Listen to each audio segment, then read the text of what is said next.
అందరూ ఊహించని విధంగా భారత్ ఓ మెరుపు దాడి చేసింది. ఈ దాడికి ఆపరేషన్ సింధూర్ అనే పేరు పెట్టారు. కానీ ఈ ఆపరేషన్ గురించి మీడియాతో మాట్లాడిన వారిలో ఇద్దరు మహిళా సైనిక అధికారులు ఉండటం విశేషం. వాళ్ళలో ఒకరు లెఫ్టినెంట్ కల్నల్ సోఫియా ఖురేషి. ఈమె ఎవరు, ఎక్కడి నుండి వచ్చారు, ఆమె కథేంటో తెలుసుకుందాం. సోఫియా ఖురేషి గుజరాత్ లోని వడోదరలో 1981లో జన్మించారు. బయోకెమిస్ట్రీలో పోస్ట్ గ్రాడ్యుయేషన్ చేశారు. ఆర్మీ అంటే చిన్నప్పటి నుంచే మక్కువ. ఎందుకంటే ఆమె తాత కూడా సైనికుడే. తండ్రి కూడా ఆర్మీలో మత గురువుగా సేవలందించారు.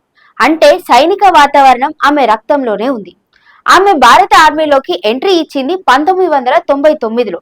చెన్నైలోని ఆఫీసర్స్ ట్రైనింగ్ అకాడమీ నుంచి శిక్షణ పూర్తి చేశారు. అదే ఏడాది లెఫ్టినెంట్ గా ఆర్మీలో చేరారు. ఇంకా విశేషం ఏమిటంటే ఆమె యుఎన్ శాంతి పరిరక్షణ మిషన్ లోనూ పనిచేశారు. 2006లో కాంగోలో ఉన్న యునైటెడ్ నేషన్స్ మిషన్ లోని మిలిటరీ అబ్జర్వర్ గా సేవలందించారు. ఆ తర్వాత ఆమె భారత సైన్యంలో పలు కీలక ఆపరేషన్లలో పాల్గొన్నారు.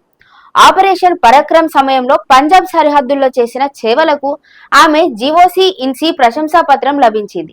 ఈశాన్య భారతదేశంలో వరద సహాయ చర్యల సమయంలో చేసిన అసాధారణ సేవలకు ఎస్ఓఇన్సి నుండి కూడా గుర్తింపు పొందారు. సోఫియా ఖురేషికి మిలిటరీలో మంచి పేరుంది.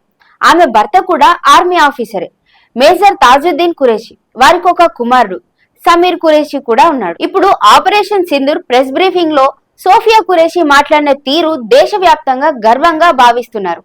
మహిళలు సైన్యంలో ఎంత సమర్థవంతంగా సేవలు అందించగలరో ఆమె మళ్ళీ నిరూపించారు.